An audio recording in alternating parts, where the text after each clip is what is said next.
Hey, what's up, guys? Yeah, I sound like ass warmed over, and that is because I am highly allergic to tree jizz, and there is tons of it outside, so just bear with me. Now, what we have here is high temperature arc neodymium magnets. I don't know the strength rating on them, but they're pretty doggone stout. Somewhere around here is that 8K motor or not. Anyway, these 5K motors have the same outer diameter, so this has an inner diameter of 1.25 inches, and that was going to be a little bit big on this. From the literature online, we're about to see how big it is, but it's the closest size I could find, and that looks pretty good to me. So what I've done, I'm gonna have to find the part to show you. Hang on just a minute.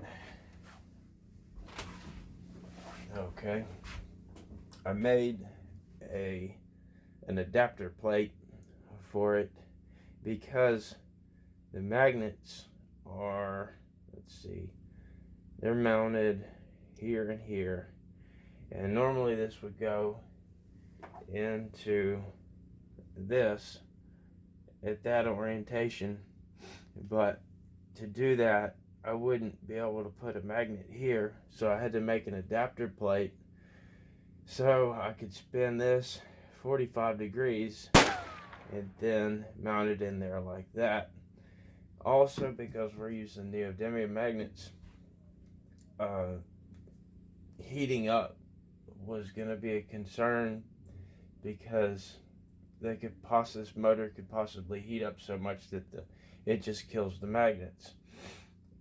So luckily, just on a one-off, I'd found some that weren't heat resistant, the same size, but I was about to order those, and I just said, well, I wonder if I can find some heat resistant magnets, and I did, fortunately.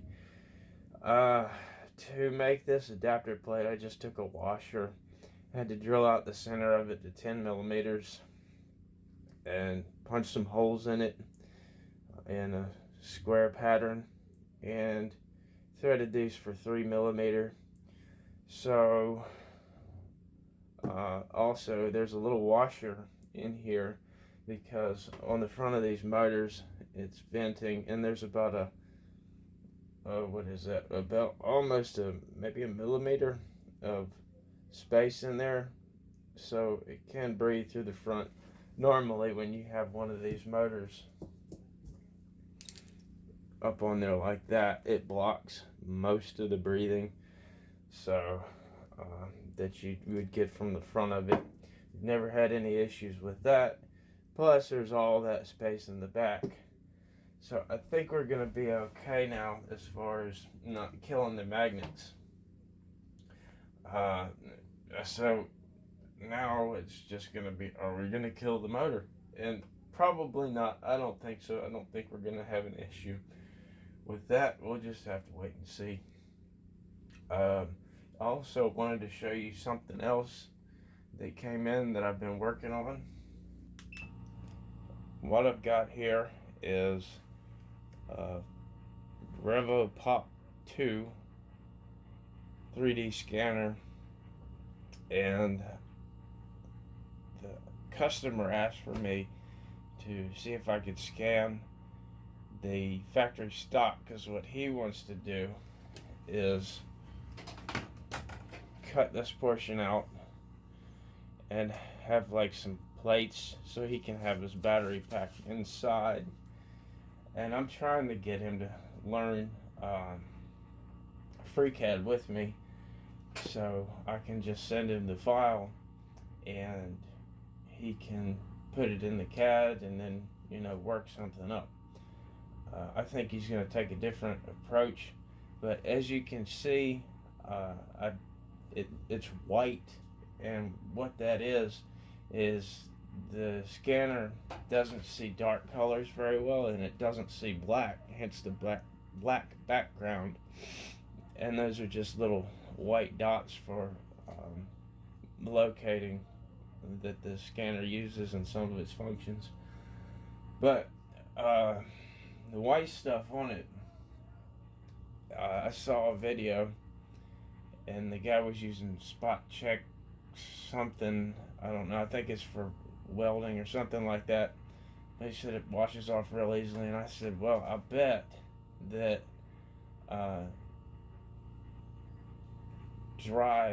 sorry, my brain's all fried right now. Dry lube would work just as well, and it does work pretty doggone good. The scanner is limited, but it just came off a Kickstarter, and from all the research I've done, it's the best thing out there for the home gamer available right now, and it looked to be doing a lot of cool stuff with it. So that is that. I'm gonna put this together, and we'll see if we have any clearance issues, so hang tight for that before we go. Alright, we managed to get it done.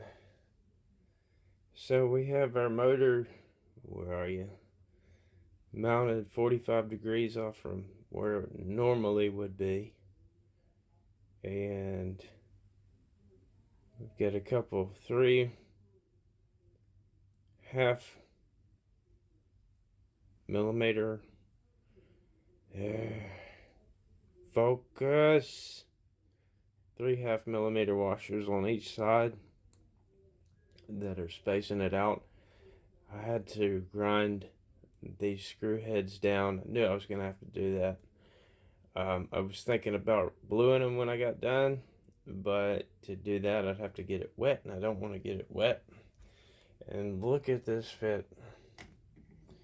Now, we're not putting the magnets on the side of it yet, but as far as tolerances, this is what I was concerned about. Let me try to zoom in. Right back there. See that? It's tighter than a gnat's ass, but it's in there with all that extra length on there. We got it in there. Damn, I don't think I could have gotten it any closer. Alright, now for kicks and giggles, let's just see how much of a headache we're in for with these magnets.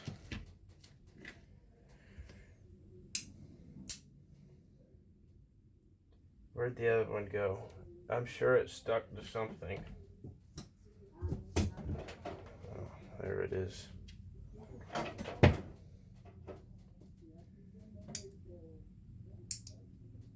Man, this sucker's gonna hum. Yeah, probably shouldn't run this next to like computers or stuff, sensitive objects, and of course that is going to give us an issue. Let me just see. Alright, we'll get a mental picture of it right there. Can you even see?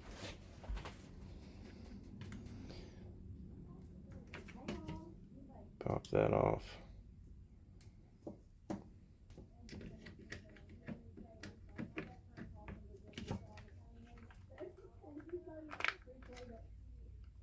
Yeah, we got a big clearance issue with these magnets.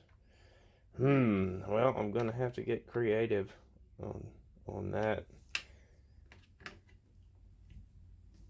because these are gonna have to go in there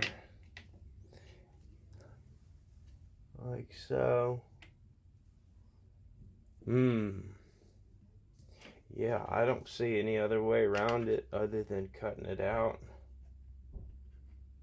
I don't know. If you got a better idea, let me know. Later.